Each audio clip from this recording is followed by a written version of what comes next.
আলহামদুলিল্লাহ। আরবি হরফ আমরা কীভাবে পড়ব?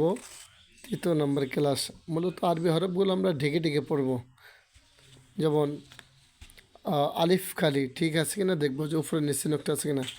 বার নিচে এক নোক্তা দেখবো ঠিক আছে কিনা। তার উপরে দুই নোক্তা, থার উপরে তিন নোক্তা, জিমের নিচে এক নোক্তা, হা খালি, খর উপরে এক নোক্তা, দাল খালি, দালের উপরে এক নোক্তা, র খালি, ঝার উপর এক নোক্তা, সিন খালি, সিনের উপর তিন নোক্তা, সদ খালি, দদের উপর এক নোক্তা, ত খালি, জর উপরে এক নোক্তা, আইন খালি, গয়নের উপর এক নোক্তা, ফার উপরে এক নোক্তা,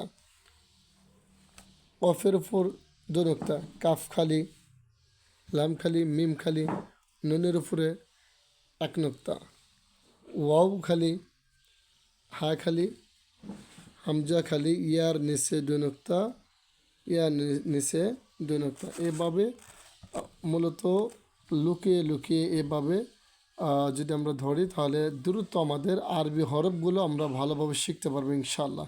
এতে কোনো সন্দেহ নেই।